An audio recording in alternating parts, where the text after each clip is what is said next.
berkaitan dengan Ya, masuknya produk keramik China di Indonesia. Sebenarnya kalau Anda melihat sudah sejauh apa dampak negatif yang terjadi dari situasi ini, Pak? ya tentu persaingan antara keramik import dan keramik dari produksi dalam negeri ini dapat dijalankan selama persaingannya itu fair, karena itu memang merupakan tugas dari kami pabrik-pabrik lokal untuk terus melakukan efisiensi dan melakukan berbagai macam inovasi agar produk keramik dalam negeri ini dapat bersaing dengan produk keramik import ya. Oke, baik.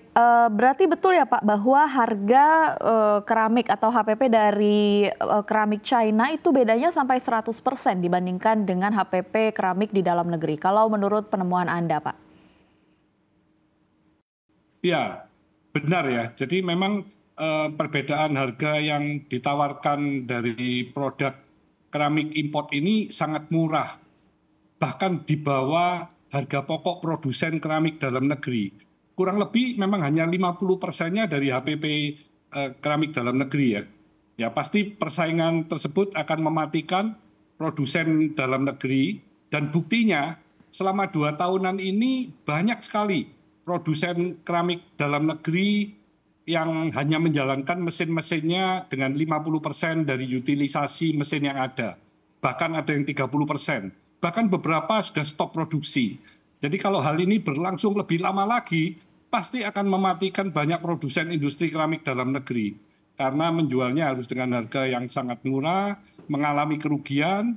Jadi secara jangka panjang, pasti hal ini sangat negatif terhadap kelangsungan operasi dari produsen keramik dalam negeri.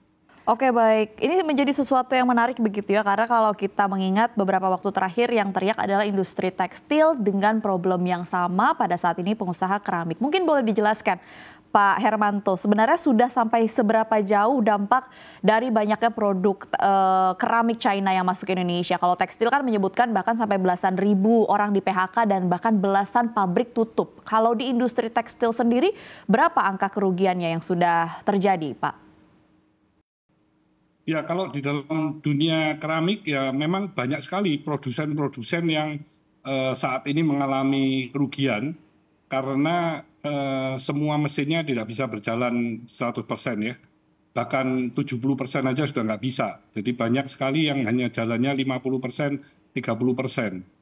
Jadi itu dari sisi produsen keramik dalam negerinya. Dari sisi konsumen juga dirugikan ya, karena keramik produk import dengan harga yang sangat murah ini pasti secara kualitas juga ada kemungkinan downgrade. Contoh misalnya 5 tahun yang lalu granit yang diimport dari Tiongkok itu tebalnya 8 sampai 9 mili. Saat ini sudah digantikan dengan yang kurang lebih hanya 6 mili. Ya tentu ini hasilnya akan lebih gampang pecah, retak, dan permukaannya juga gampang tergores, sehingga konsumen akan dirugikan karena harus mengganti keramik yang dalam waktu dekat gitu. Oke, baik. Untuk berbagi perspektif ya Pak, untuk penonton CNBC Indonesia. Kalau dari perspektif konsumen ini kan pastinya mengejar harga yang paling murah. Kira-kira kalau Ya. dari produk di antara dua produk begitu dari yang dari China dan juga dari dalam negeri, apakah memang ada perbedaan, misalnya perbedaan kualitas atau misalnya perbedaan lain yang memang terasa di level konsumen begitu, Pak? Ya, kalau saat ini karena mereka menjual harga dengan sangat murah ya, jadi memang dari sisi harga pasti produsen dalam negeri tidak bisa bersaing. Karena dari pemerintah Tiongkok ini kan juga memberikan subsidi ya, subsidi bagi para eksportirnya sampai belasan persen. Jadi ini pasti dari sisi harga kita sudah kalah. Kalau dari sisi quality ya kita harusnya bisa bersaing, tapi karena dari Cina ini dengan kapasitas yang begitu besar ya, itu pasti akan menekan kos mereka sehingga di Indonesia pun juga produsen-produsen ini tidak bisa bersaing ya.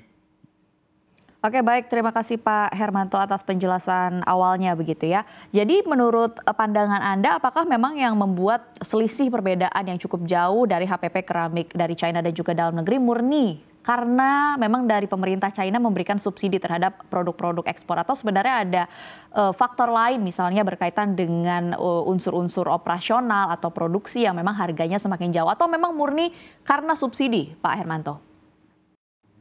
Ya, yang pertama memang karena subsidi ya.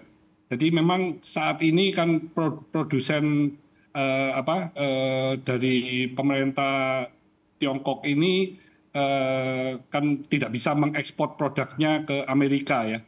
Karena itu pemerintah Tiongkok memberikan insentif belasan persen untuk mensupport eksportir dari produsen keramik Tiongkok, sehingga mereka bisa menjual dengan harga yang ya harga dumping ya ke Indonesia dengan volume yang sangat besar.